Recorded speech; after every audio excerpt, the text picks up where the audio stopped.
This week on the BackTable podcast. Yeah, I think one of the greatest travesties of the system as it is the fact that whenever there is a medical error and then there's a lawsuit that's filed, the first thing that all our risk managers or everyone who's in the business will do is just say, circle the wagons, clamor down, let's not talk. When the most important thing is that doctor-patient relationship. That's the saving grace that you can really use to reestablish that connection and say, look, this is what happened. And that's sort of one of the reasons we decided to highlight the communication resolution programs, is because it allows you to sort of leverage that clinical relationship and say, hey, this is what happened.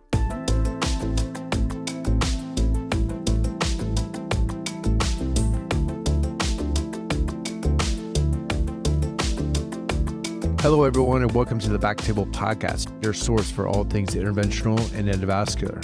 You can find all previous episodes of our podcast on iTunes, Spotify, and on BackTable.com. First, a brief message from our sponsor. RADPAD was developed by physicians for physicians, clinically proven radiation protection during cine and digital subtraction angiography. Don't bet your career or your health on anything less.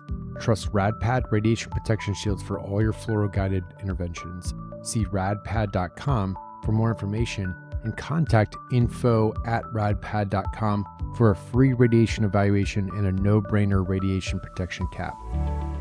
And don't forget to tell them that you heard about it on the BackTable podcast. Now, back to the episode. Today I've got a very special episode with Viknesh Kasthuri. Viknesh, first off, did I pronounce your name correctly? Yeah, Viknesh. Yeah, Kasthuri. Okay, all right, cool. Viknesh is a fourth-year medicine at Brown. He recently released a documentary titled A World of Hurt, How Medical Malpractice Fails Everyone. It is very well done. I highly recommend anybody who's listening, as soon as you're done with listening to this, go to YouTube, type in A World of Hurt, and watch it. It's 25 minutes long, Viknesh? Yeah, 26:46, yeah. Yeah. I just watched it for the third time before we started because I was like, I gotta refresh my memory about just really well told stories to contribute, and we'll dive into that here in a minute. The documentary covers basically our broken medical malpractice system. Welcome, Viknesh, to the show. Thanks so much for having me. I'm a huge fan of BackTable. I've used it to prep for all my rotations, so kind of full circle to be able to come on here and share a little bit about the film. Yeah, well, I'm very impressed with how you put that together, and I have got a lot of questions about that. But first, so Geeta Pensa, as you know, has been on the show, right? And she's featured in the film. So she's been on our show a couple times. For those who haven't listened to her episodes, she was on episode 177 on the VI show and episode 90 on the ENT show. So Geeta has told her story about her, going through that in detail on the podcast, but she was also featured in this documentary.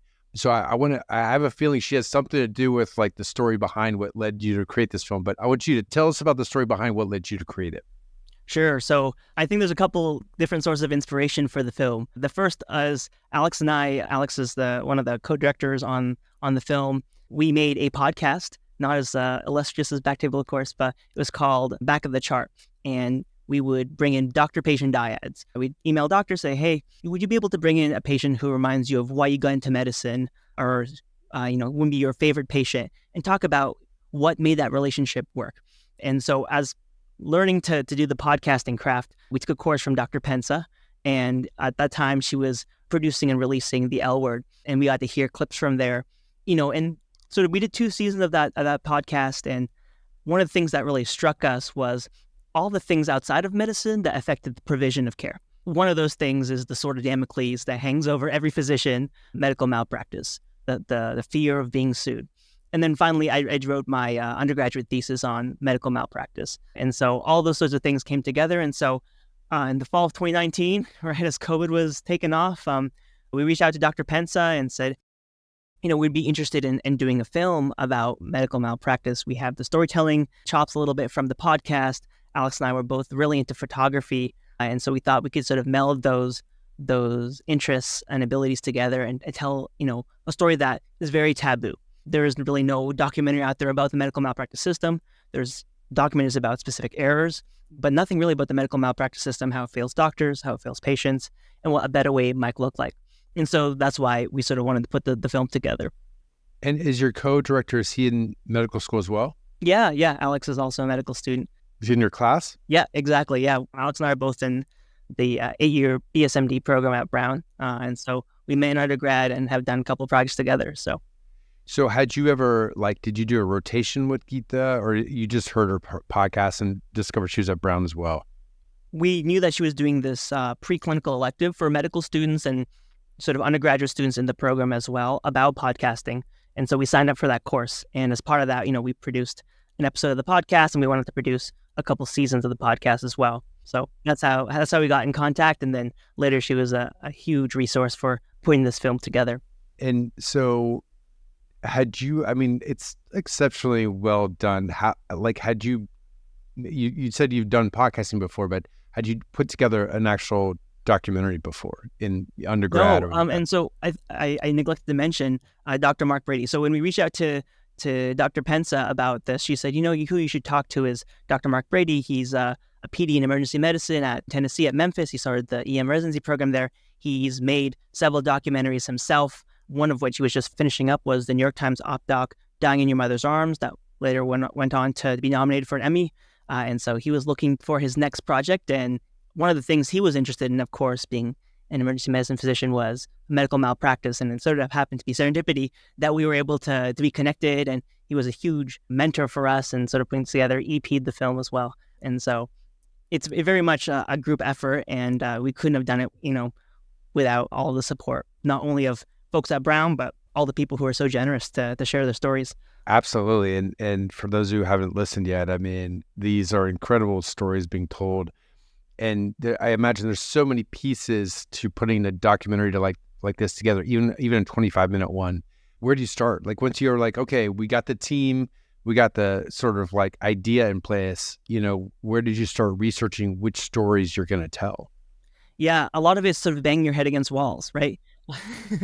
For lack of a better term. We started this in the fall of 2019. Our first interview was Dr. Pensa. This was sort of when the COVID was starting. So we were shooting socially distanced on long lenses to keep 6 feet distance from being tested, every week to make sure we could go and do this. And so she connected us to a couple people, and you sort of just snowball your way from there and try to find people. And we've basically found one story every year. We were working on this, as much as we could in between classes and med school, and it took us about a year to find every case. And we have 3 cases. And so the first one was based out of Washington. It happened to be not too far from my hometown. I'm from Southeastern Washington.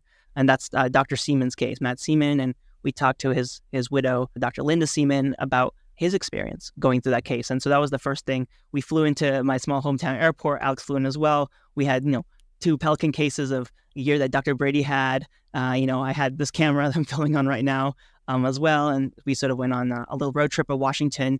We interviewed Linda Seaman. We went and interviewed some of Matt Seaman's colleagues in other parts of Washington. And we sort of did a couple-day road trip of Washington. It's very much a passion project. There's no funding out here. It's very hard to find funding for these things, especially for an inside baseball story like medical malpractice. So it's very much a passion project. We only got funding when we got to the editing stage. And so, we had put together a trailer, a short sample of what some of the highlights of the footage might be, showed it to the Rhode Island Medical Society, and they were very kind enough to give us a grant to have this professionally edited. Okay, so you had the raw footage, and then you were like, okay, let's put this in the hands of professionals for the editing part. Right, yeah.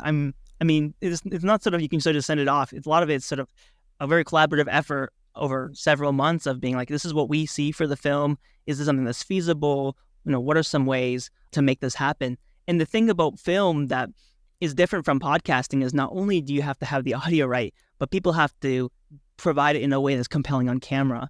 It's very hard to edit out a lot of the stutters in a way that, you could in podcasting. If someone says, it's really easy to slice that out in podcasting and Audition. Whereas, on film, you see that judder and you have to switch cameras and there's different ways to get around it. So a lot of I guess we can talk more about the interviewing process for documentary, how it might differ from podcasting, but a lot of that's sort of getting people to try to give it again in a short take that will play well on camera, sound good as a sound bite. So I think sort of there's an additional wrinkle when you think about documentary filmmaking compared to podcasting that was very exciting for us. Absolutely. I think I mentioned at the beginning, I dabbled in, I created a small, a very short documentary about alcohol abuse in med school. I think it was my second year. It was over the course of a summer, and it involved a series of interviews. And you're absolutely right. And what I was most impressed by was, especially now you're telling me that you and Alex, flew out there and you filmed everything yourself. Where did you learn how to do this? Because, as you know, I mean, there's all these little pieces that make it look professional, which you guys did. How did you learn that? Yeah, I mean, I think Alex and I are both gearheads, and we spend a lot of time on YouTube rabbit hole learning about how to use gear. Maybe that's something you can relate to as well. But, a lot of things from photography in terms of composition, in terms of lighting, those things do carry over. And then a lot of the interviewing stuff is, I think, things you learn from medicine or carry over from medicine of how do you sort of take a patient interview, how do you lead people down that path, how do you prepare for that, And so those are the things sort of come together. And lastly, it's like trial and error. So you can see as we get more experience doing it, the shots look a little bit better. The audio is a little bit better. So you might be able to pick up a little bit of that at the film. But Dr. Brady was so kind in sort of instructing us on how to approach this. We shot Dr. Pence's interview with him, and he taught us a lot of the ropes and lent us a lot of the gear to make that happen. So also very, very lucky to have incredible mentors like him. A lot of it was not just the interviews and the filming in person, but also the retrospective stuff, the historical pieces that were pulled. How did you guys research? Did you have a team to help research that, or did you and Alex do that all yourselves? Yeah, it's not a big production. It's just me, Alex, Dr. Brady, three of us. And then, we recruited friends and family as needed to serve as stand-in for B-roll or to help hold the mic if this was, in town, or if it wasn't, we'd fly out and we'd just do it all ourselves. So all of it was just sort of us bird dogging a lot of this. We were very lucky to find lawyers who were willing to work with us for both the Barnes's case and for Megan's case. We found these attorneys in Michigan who were very, very willing to help us. They gave us all sort of the deposition footage. They connected us to the cases. And so we're also very grateful to them for being so open with that.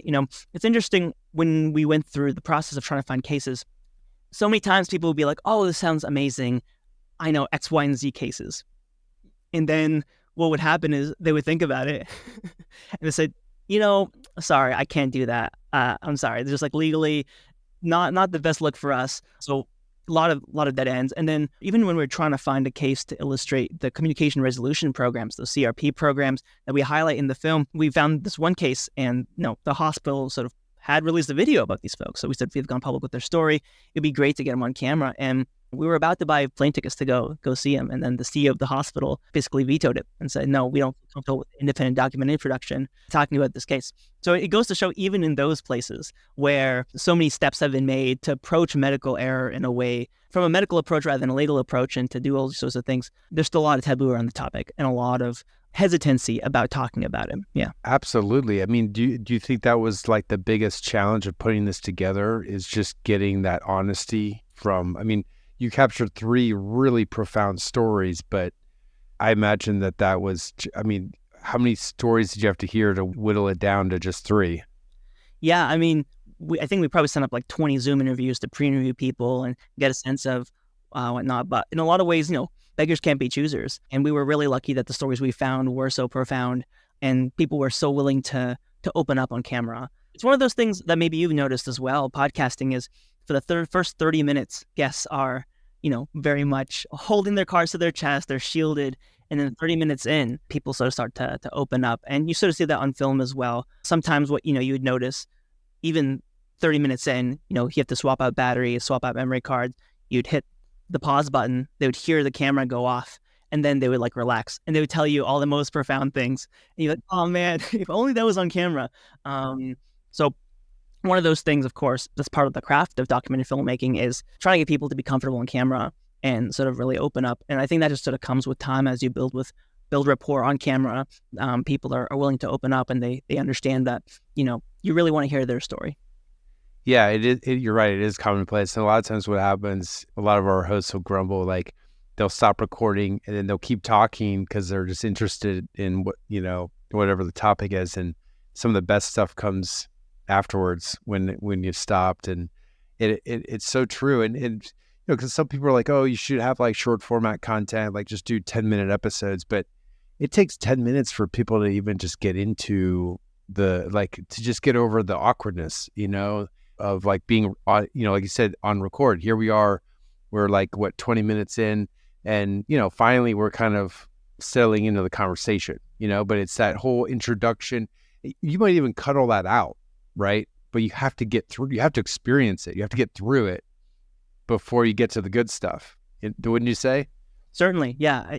We saw this in podcasting, saw this on the documentary. You know, in order to get a 26-minute production, we probably had an order of like 20 or 30 hours of footage. Wow. And sort of whittling that down, because not everything's a winner.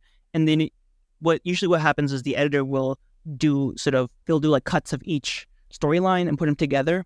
And then you have the really difficult job of going through and killing your babies, right? Yeah. Yeah. And try to will that down. And so we got it down to 30 minutes. We sent that on the film festival circuit. It went to, I think, 26 film festivals. Won a couple amazing. awards. And then when PBS agreed to take it on, we had to cut it further down. 26, 46 is sort of their length. So they have like ad time and whatnot. So that's sort of the process of whittling that film down. I think it became stronger as it became shorter, because you have a greater sense of exactly what you want to say in the film. What are the most important parts of the message? And then sometimes you said, no, this really didn't work. You see audiences, you watch audiences while they watch the film, what hit, what didn't hit.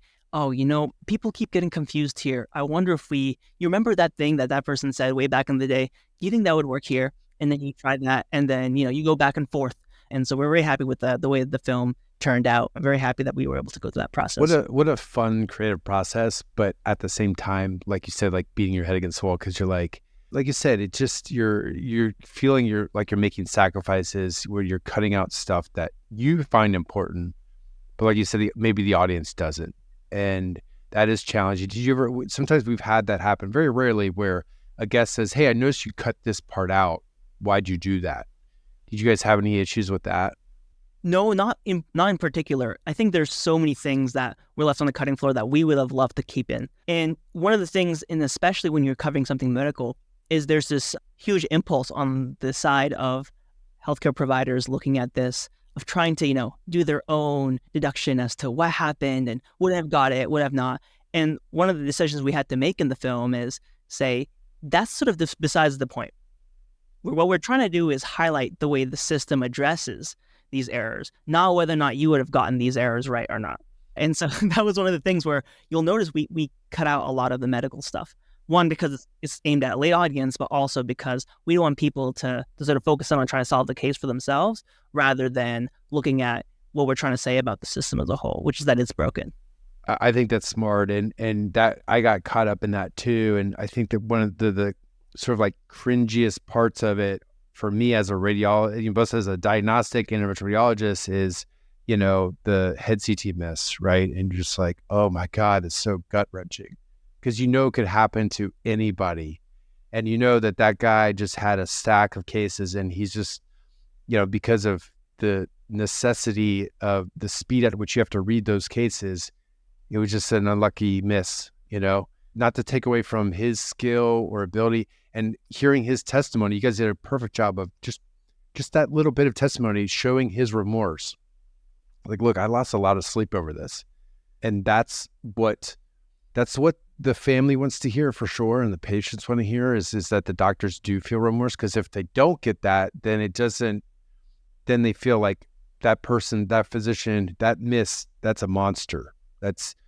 They can create that in their heads. I imagine, having got my own family gone through things and seen that, where you're looking to assign blame to something or somebody, right? And that's the whole mental piece of it. And that's why the whole point you're proving is like, this doesn't serve anybody.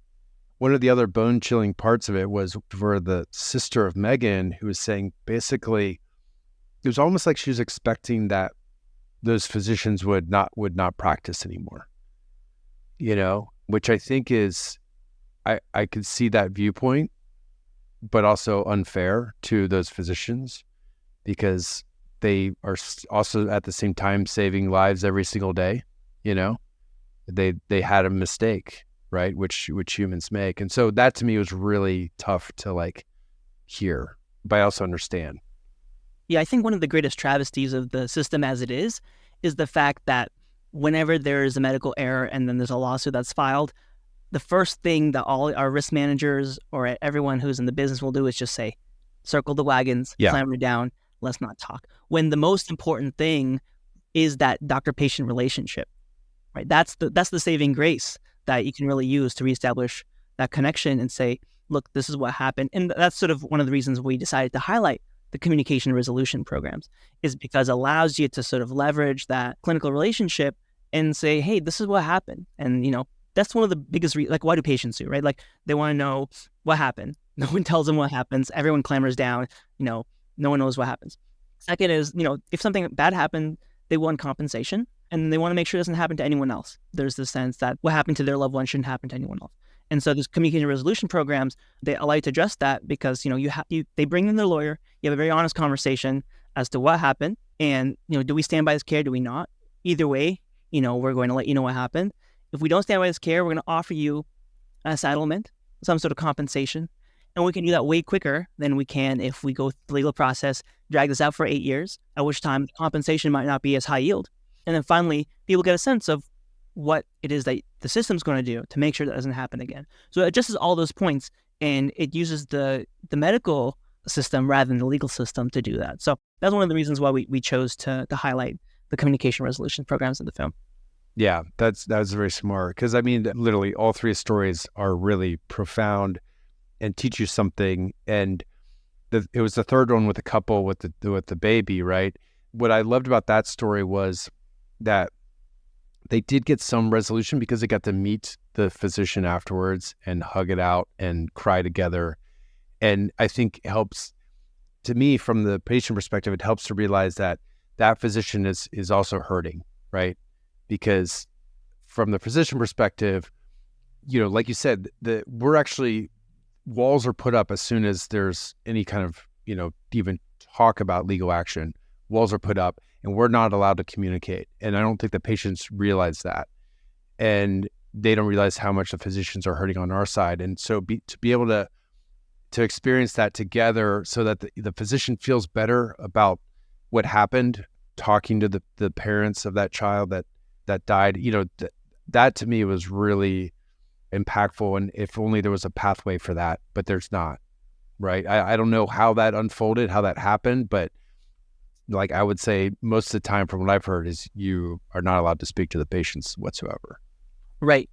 And I think there's something we put in the film where the lawyer Rick Boothman, who came up with the Michigan model, these communication resolution programs, he says, I realized we weren't learning anything from this. And then one time, my physician won and the plaintiff came over and said, if I had known what I learned during this trial, I wouldn't have sued, or something along those lines. That's right. And yeah. And it just goes to show how broken the system is. And I want to touch on your point about, physicians are hurting. Like, the litigation stress is so real. We see it in Dr. Seaman's case. What a tragic story, right? And there's also several other tragedies, small tragedies occurring every time, the doctor gets sued, because people are so isolated, right? You said, don't talk about it, right? So people say, don't talk about it. And so relationships suffer, your work performance suffers. And so there's a lot of resources out there. I want people to know there's a lot of resources out there for taking care of you, both in the setting of litigation stress, but also generally, right? We need to do a way better job about mental health. And that's like a whole, different conversation I think you all have talked about in previous episodes, but we need to do a much better job in sort of taking care of physicians. And I think the last thing around there is we need to do a better job in teaching trainees. And no one gets much education about this because it's such a taboo topic. And I remember when Alex and I matriculated to med school, we met with the dean and said, hey, would there be a role for medical malpractice education? And one of the responses we got was, well, we don't want to scare people. We don't want to scare people. And I just couldn't believe that that was the approach, because we don't take that approach to anything else in medicine. We don't say, strokes are really scary. We're not going to talk about it in med school. Heart attacks are super scary. We're not going to talk about it in med school. But for some reason, when it comes to this taboo topic of medical malpractice, we're more than willing to sweep it under the rug. And I think that's something that needs to change. And what's one of the things we're hoping to do, and so taking this film on grand rounds and putting it on PBS, and is to raise awareness with the public, but also within the profession, as to we need to do something about this and sort of set trainees up for success. Because no matter if you're a good doctor or a bad doctor, whatever the heck that means, people are going to get sued. So yeah, absolutely. And bad things are going to happen. And, where physicians are humans and they're going to make mistakes, and people are sick is the other thing. People are sick, and sometimes it has nothing to do with the physician or the care they received, but they want somebody to own that demise, right? Or that bad outcome. And so a couple of things on what you just said, like one is, the fact that they're not incorporating this kind of stuff into med school curriculum, I think is really a shame. I feel the same way about AI. I feel the same way about business and medicine. When I talk to med students like yourself, like I'm still shocked that there's no incorporation of any aspect of business and medicine, or even about the U.S. healthcare system, right? It might vary depending on the med school, but in ours, there was zero. For radiology specific practices or anything else that's incorporating AI, I'm like, why are you not teaching the residents about AI, right? And malpractice is not any different. I mean, we got a little bit by certain attendings who admittedly was probably practicing defensive medicine, but they at least taught us about, what to look out for along the way in terms of language, in terms of like, if you do get sued, these are the resources you have. These are it was more kind of like cautionary tales, right? But I do think that that's helpful, and it should be standardized as part of a curriculum and not just kind of anecdotal and, here and there. Yeah, we were able to put together a little preclinical elective for medical students based off of, we got all the transcripts from Megan's case, and so we were able to do sort of a role play trial, and we got lawyers to serve on the jury, and so I think students got an opportunity to experience that. And of course, we had lectures from people like Dr. Pensa and lawyers and plaintiffs and defense attorneys and all that. So I think there's a lot of room for growth, and our hope is that we can sort of facilitate that, or at least get the conversation started with the film. And that's at Brown?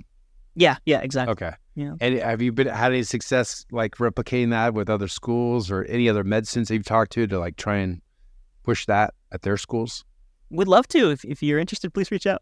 Yeah. We'd love to make that happen. Yeah. Okay. Yeah, because that seems like something that you guys could create even a course, and even if it's virtual, put it out there on Coursera or something, that's accessible. It seems like there'd be educational grants available for that dissemination of information too, Yeah, I mean, if folks are going through a medical legal situation, I would highly recommend Dr. Pensa's L Word. I think she really has done a fantastic job in putting a course together. So you're right, for the trainee level, for the medical student level, I think there's a lot of room for improvement in educational literature and coursework. Yeah, but you're right. That podcast is a great place to start for sure. We talked a little bit about solutions, and you're right, handling it on the medical side, not necessarily on the legal side, I think is a good start. But were there any other big takeaways from all the conversations you had? I mean, as a medical student, man, you've been exposed by putting this thing together to so much more than anybody. The vast majority of medical students, or even trainees, or even physicians at my level. I just would be curious to know, like, what are your big takeaways? Any solutions that come to mind that maybe they're 10 years down the road, but you're starting to, they're starting to crystallize in your head. Yeah, I mean, I think there's a lot of literature about possible solutions, and there's been a lot of exploration around changing the system. Usually these conversations start around the time that the premiums spike. So we saw that in the 80s, we saw that in the 2000s. I think in the late 80s, they did the Harvard Medical Practice Study. It was published in NEJM, talked about, how those cases that did experience medical error or medical malpractice, they often didn't go to court, they didn't get a settlement, and then the ones that did get a settlement, oftentimes there wasn't any medical malpractice, right? So that's sort of one of the original things. And around that time, we saw a lot of exploration on the state level as to what alternative systems might look like. So we saw tort reform, right? That's a very common one. So this is going to be the caps on economic and non-economic damages. I think it's one of the only proven solutions in terms of reducing premiums, right? Caps on non-economic damages. There's also I'm sorry laws, right? The fact that you can't even express remorse that something bad happened without it being used against you in court really, I think, interferes with the doctor-patient relationship that we know is so important to these sort of cases. So those are things. There's also, various dispute arbitration type models out there. But a lot of times those things get struck down in court because there's a constitutional right to a trial, a jury trial, and it can be seen as interfering with those things. So there's a lot of different solutions out there. And of course, there's these communication resolution programs that we highlight in the film. And the nice thing about those is you don't need a legal change per se for those things to happen. You're not required to change laws. Now, there are going to be laws that will help facilitate those things, but you don't necessarily have to do it. And that's what they did in Michigan, right?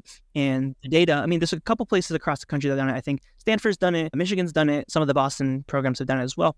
And when you look at the literature, basically you see that the costs are stable, which is wild because you think that, all all of a sudden I'm inviting all sorts of things to my doorstep, and yet the costs are stable, and I think the number of cases goes down. And so it goes to show that, we can do the right thing, and we can do it in a way that's cost neutral, right? So I think that's one of the reasons why those programs are so promising, and one of the reasons we chose to highlight that. But in terms of overall takeaways from the film, I think fundamentally we found that the system is broken, right? It doesn't work for doctors. We know that. It doesn't work for patients, which is something we try to highlight in the film. Like, yes, Amanda and Megan's family, they did win that case, but they didn't feel, satisfied at the end. You highlight the fact that it's like, well, nothing really changed, right? We got our settlement, they paid out, nothing really changed. So it doesn't work for patients. And finally, we want to highlight there's other options out there, and we need to have a conversation. We try not to be super prescriptive in the film. We're trying to be more descriptive than prescriptive, and sort of start this conversation in the community about what can we do to really create a safer environment for patients. That's what this is all about. Yeah. And also just like you also highlight just how important, mental health is for the physician on the physician side to help navigate all of this. And Geet just talked about this, like you said, in her podcast, but also, there's a lot of, obviously it contributes to burnout. Burnout's a whole nother topic. Is not even getting sued, but just the fear of getting sued and that whole defensive medicine, it's not the way you want to practice, right? It's not good for the healthcare system. So those are other key things. Has this sparked ideas for the next film? I mean, do you have like multiple films lined up in your head that you want to get out there at this point? It's always a filmmaker's dream to look for the next film. One of the things, of course, is resources, right? So a lot of people will come to you and be like, oh, can we do a film about this? And it's like, do you have the resources for us to be able to do it? Because, this was very much a passion project, but we're not putting any food on the table with documentary filmmaking, for sure. But I think things are like, mental health, looking at way things have changed after Roe was taken down by the Supreme Court. Those are all sort of topics that we're looking at. But if folks are interested in a certain topic and would love to reach out and have a conversation about what may or may not be feasible, given your resources, yeah. And do you guys have have you formed a company around, like a production company around these medical documentaries? Oh, I don't know. I don't think we have. I mean, we had Dr. Brady took care of a lot of the, as executive producer, of doing the LLC work and making sure we were able to, because you have to get insurance for the documentaries, like errors and omissions insurance that you have to get for the documentary to make sure that, in case someone comes after you for errors and omissions in your film, you have to have yourself covered. So that was a whole process that we had to tackle as well. And those things aren't cheap either. Yeah, so I think there is a production company, but I'm not sort of super familiar with the details. Yeah. Well, Vic, it's amazing. Like, honestly, I'm super impressed by how well it's done and how much time it sounds like you guys put into it. Because when did you guys release it? Just within the last 6 months? Yeah, I think it finally broadcast on PBS end of June of this year. Of June. And you started during COVID. So yeah, fall of 2019. Yeah, that was our first interview. Wow. Yeah. Definitely a lot of work, but it's a lot of fun as well, especially if you enjoy the craft of it and getting to meet people and talk to them about their lives, have them really open up. It's really rewarding in that sense. There's a famous saying that film is a mass empathy machine, right? And so we think about data, and obviously, there's a huge role for data in medicine. But when we think about trying to convince policymakers of change or anyone else, a lot of times the anecdotes, the things you learn in clinic, those are the things that really resonate with people. And our hope with the film is to move beyond or sort of provide addition to, things like the IOM report that came out in 2000 that talked about defensive medicine. All of a sudden, you can sort of see yourself in the Barnes, you can see yourself in Megan and Amanda, you can see yourself in the Siemens, and you can sort of see for yourself how the system is broken and why we need to do something about it. Right. It at least starts the conversation that you can have the data to back it up, or vice versa, where you're right. It just adds that element of empathy that people can relate to move the needle, right? Because if you don't have the personal stories, it's hard for people to relate. Exactly. So I think I would encourage folks who are interested in documentary filmmaking, especially in medicine. There are so many stories out there that are waiting to be told, and I would strongly encourage you to go out and tell them. Yeah, and it all doesn't have to be like your stories were very inspiring at the same time. It all doesn't have to be negative stuff highlighting the negativity of medicine. It could be something that's enlightening and encouraging and inspiring, which I think we do need in medicine these days. It's not all, Right. bad stuff, right? Certainly. Well, Vic, thank you so much for coming on the show. I really appreciate it. I'm looking forward to getting more feedback from people that have watched the show. Krishna Manava, a friend of mine from Columbus, was the one that introduced us.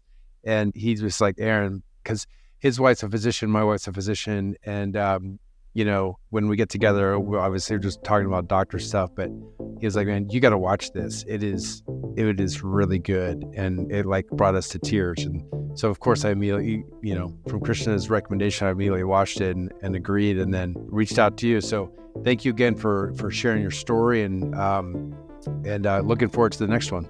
Thank you so much for having me. I appreciate it.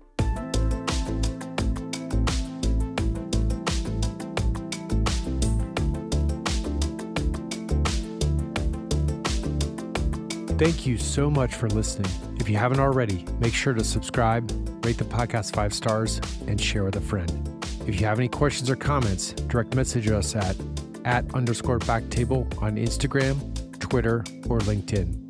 BackTable is produced and hosted by myself, Aaron Fritz, and co-hosts Chris Beck, Sabine Dawn, Michael Barraza, and Ali Behetti. Our audio team is led by Kieran Gannon, with support from Josh McWhirter, Aaron Bowles, Josh Spencer. Design and digital marketing led by Brian Schmitz. Social media and PR by Ann Dang, Manisha Naganathanahali, and Manbir Singh Sandhu. Administrative support provided by Jamila Kennebrew and Judy Dela Cruz. Thanks again for listening.